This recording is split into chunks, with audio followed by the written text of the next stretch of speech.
book friends, welcome back to Books I Read. I'm Sheila and I'm so glad you're here. We're going to share about some books, right? That's what a book channel is, right? Okay, so let's get on with it. I was sick this week, so I did not get a whole lot read. But anyway, let's get on with the two books that I did read this week. I read this one. It's called 100 Days of Happiness by Fausto Breezy, I think his name is. I think that's how you pronounce it. I gave this book 3 stars. I really can't tell you why. I mean, it was good, and parts of it were sad, but I don't know. I don't know. Maybe I was expecting something else. I don't know. But you basically have a man, what's his name? Lucio? I think his name's Lucio. And he is married to, how did he say her name? Paula? I don't know how you said her name. But anyway, he's married to her, and he has an affair. He commits adultery. And then not soon after he commits adultery, he finds out that he has cancer, and it is severe. And basically, he decides that he's going to come up with 100 days of happiness. And like I said, I think I actually gave it 3.5 stars in the description on Goodreads, but you can't do half stars, so I gave it 3 stars. But it was okay, but I don't know. I didn't get much inspiration out of it, I guess is why that was for me. And kind of like the same with this book, Stray, by Alyssa. Is it Alyssa or Elisa Sussman? This book I gave 3 stars. It was okay. It wasn't bad. It was a nice little fun, light fantasy / magic story. Now I forgot what her thing was. Basically, the synopsis says it all. She wants nothing more than to dance the night away, meet suitors, blah, blah, blah. She's supposed to get married. I believe she has this magic, I guess you could say. And it could be evil. I believe that's what it is. It could be. If she doesn't stay on the right path, she goes down the wrong path, it could turn ugly and bad. And she could turn into, I believe, a fairy godmother, and that's a bad thing. But anyway, following the path that has been laid out for her, she does not intend to stray. So there is a book 2, but I don't think I will read it. I have no desire to read a book 2. Thankfully, I don't own book 2. I try not to do that when there's a trilogy or a duology or a series. I try not to get like all the books at the same time. I try not to, but sometimes that's hard because, you really want all the books because, you're like, oh, I'm going to read the whole thing. But then sometimes after book 1, you're like, no, I'm not going to continue. I'm done. And now you bought the other 2 books and you're like, why did I do that? So I try not to do that. Unless I know that I like book 1 and I definitely want to go into book 2. So I'm so glad I didn't buy book 2 because I'm not going into it. I see no future of doing that. There's way too many books on my bookshelf for me to read. And I don't know. That's all I can say. It was just a 3 star for me. It was just, it wasn't bad. It wasn't all that great or over the top for me. It was just good. I would recommend it, I guess, if you wanted a light, fluffy fantasy / magic story. Not horrible. All right. And then the other thing that I'm going to show you is I went to Dollar Tree today to stock up for the house because that's what I was doing on products that I wanted for the house. And of course, I found books at Dollar Tree. Here, this will be my thumbnail. Alright, and I will start. I got 8, and the last video you seen, I got 5 books at, I think, the Goodwill. So I spent $5 at the Goodwill plus tax, because there's always tax. And then I spent $8 plus tax on these. And I have put an order in to Thrift Books with my daughter. She got 2, and I got 2. That's our Halloween present from my husband. That was like $11 and something. We got 4 books total because I did have a free book deal. So she got 2 books. I forget what they were, so we'll show you when they come in. And I know one of the books I got is one of my trilogies. I forget. I'm sorry. It's one of my trilogies by Alexander Gordon Smith. That's what I'm trying to think of and trying to say. I already have the 2 books. I've already read the 2 books, and now I want to read the 3rd book. So that was a good decision. All right. So anyway, let's get on with this. Holy smokes. All right. as I told you, I've been sick a lot. I've been throwing up. But I don't want to just live on a fruit diet, and I don't want to live just on a vegetable diet. So I'm trying to figure out the best diet for me, or what's the best eating for me. Do I just need to eat smaller meals more frequently? And I've already cut back on meat and other stuff, and I'm trying to cut back now. I've been trying to cut back, I should say, more on sugar, and then now on caffeine. I'm trying to cut back on caffeine. I'm still drinking caffeine because I don't want the caffeine headache right now. But I am cutting back. So I am switching gradually to tea, and it's caffeine-free tea, or less caffeine than other stuff and or coffee. But anyway, the Power Nutrient Solution, the 28-day micronutrient miracle plan to lose weight, boost energy, and reverse disease. Now, I have no idea if this book is... If it has good information for me, if it is going to work for me, I don't know. But I have gotten rid of I have traded a lot of my cookbooks because those ones weren't working for me anymore. And now I'm trying to find cookbooks that do work for me now. So, I don't know. This book only has like a 3.5-star rating, like 3.5. And it's copyright 2015. We're already going into 2020. So I don't know if what he says in this book is going to be up to the times or stand the test of times. I don't know. So we'll find out. But we'll see. And that's all I can really say about that right now. I don't know.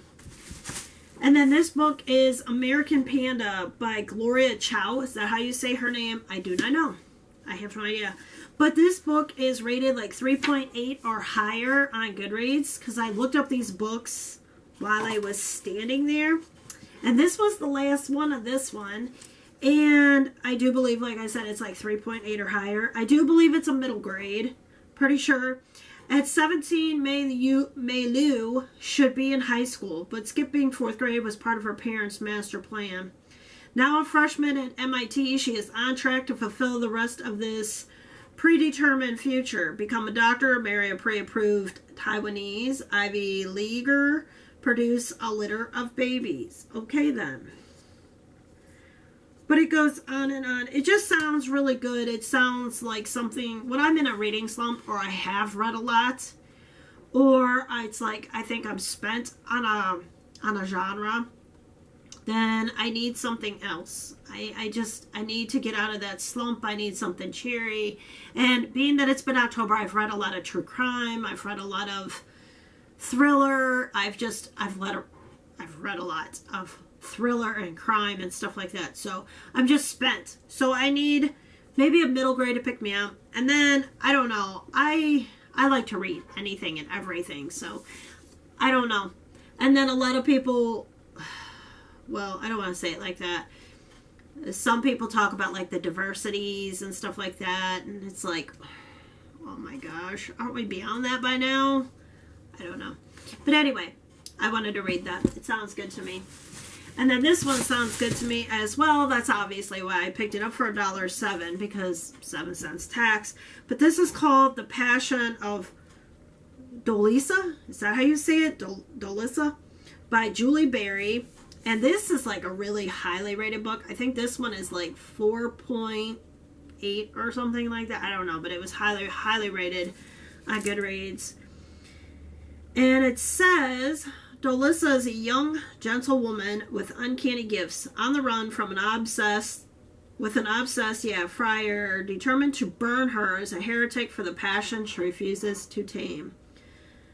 And then it goes on for the other characters. The year is 1241. The place, Provence, what we now call Provence, France, a land still reeling from the bloody crusade waged there by the Catholic Church and its northern French armies. Okay, so this is more, I consider, I don't know if it is, but I consider this more of a historical novel. So we'll see how it goes for me, because historical, or when it's taken place really far back in the past, like before the 19th century, it gets harder and harder for me to read.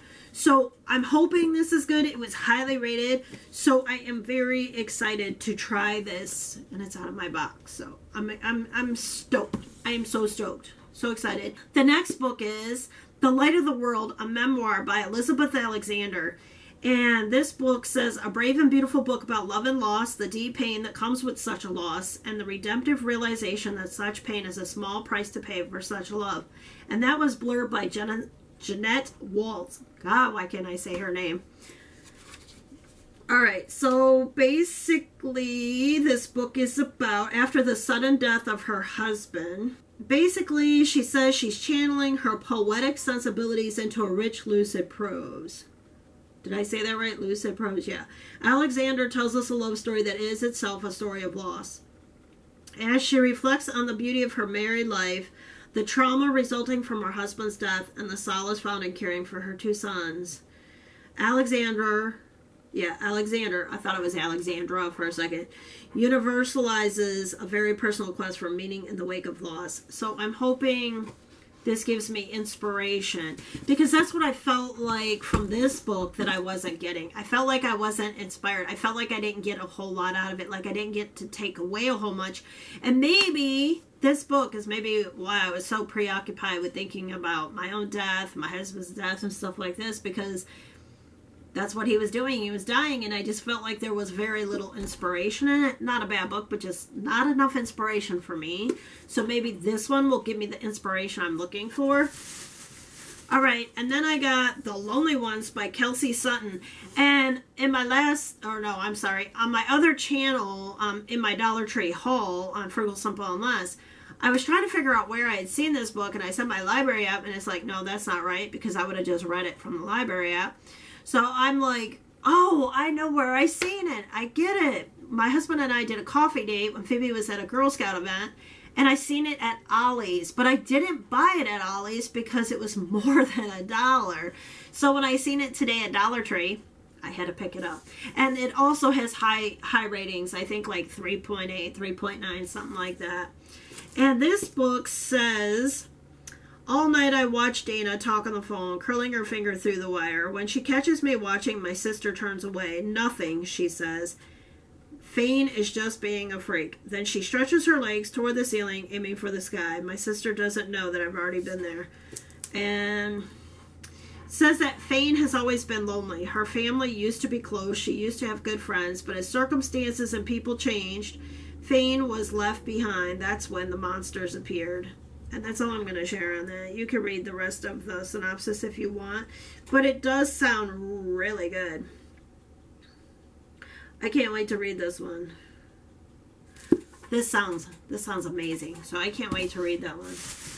And then this one is by Rekha. I think it's Steed, isn't it? I can't see because the sticker is over that and I have to take it off. And look at that price of that book. And I got it at Dollar Tree. I'm so excited. And this one was the last one, too. They didn't have another one of this one, or this one, or this one, or this one, or the cookbook. They only had one left of those. So I was kind of excited for that. But this is called Goodbye Stranger. Let's see. Let's see what it's about. I mean, I read the synopsis in the store, of course, but I also seen a booktuber read this. You must have been put on this earth for a reason, little girl. Bridge is an accident survivor who's wondering why she's still alive. Emily has new curves and an almost boyfriend who wants a certain kind of picture. Tabitha sees through everybody's games, or she tells the world they're best friends with one rule: no fighting. Can it get them through 7th grade? So it does sound like a middle grade. But again, I love middle grade because when I'm in a reading slump, I don't know, middle grade is just easy to read. It's fast, it's fun, it's light. You know, I don't have to take the book too seriously. I can just enjoy it. And it's usually a pretty good story, so. Now, this book wasn't real highly rated. This one was only 3.5 stars, I'm pretty sure. But this is by Peter Bognanin. I don't know how you say his last name, but anyway, required reading for anyone who's ever loved or lost someone, but especially both. That was blurred by John Corey Whaley, and it Things I'm Seeing Without You. It's a very pretty cover. It's a gorgeous cover. God, these books were expensive retail. Holy smokes. Glad I don't pay retail for mine. So expensive. Now, I don't remember. I could be confusing this author and with another author, or the title of the book with another book. But, excuse me. But it says that he's also the writer of The House of Tomorrow. I don't know if I've just seen that book or if I've read that book. I don't know. I'd have to look back. I don't know. Or maybe I just have it on my shelf. I don't know. I can't remember. But anyway, let's find out what this book is about. It says 17-year-old Tess Fowler has just dropped out of high school. She's reeling from the news of Jonah's death. Jonah, the boy she only knew through texts and heartfelt emails. Jonah, the first boy she told she loved and the first boy to say it back. Jonah, the boy whose suicide she never saw coming. So that sounds like amazing. I mean, sad, but amazing. So I don't know. Maybe I'll like it. Like I said, it does have 3.5 stars, so we'll see. I don't know, like 3.5, something like that. I don't know. And then the last book, I see this book on Book Outlet all the time. And I'm always like, oh, I should get that book. Oh, I should get that book. Well, ta-da! Lo and behold, 26 Kisses. But anyway, 26 Kisses is a perfect combination of summer friendships and kissing. Aww. Miranda, I don't know how to say her last name, but she's the best-selling author of Catching Jordan. Getting dumped by her boyfriend is how Vita planned on starting her summer when makes. Can't read. Maybe I need better glasses. When Mark makes it clear that it's over between them. Vita, is it Vita or Veta? Anyway, Vita is heartbroken and humiliated, but more important, she's inspired, and so she sets out on the love quest of a lifetime. Use the summer to forget about Mark, move on, and move up. All she has to do is kiss 26 boys with 26 different names, one for each letter of the alphabet.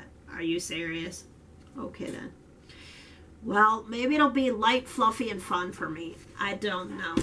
But that is all that I got as far as books go. Alright, anyway, guys, I guess I will see you next time on Books I Read. You guys take care. And when I get the unhaul together to pass out into the community and to trade, I will share that with you. And until then, or until I see you in the next video, you guys take care. And see you next time on Books I Read.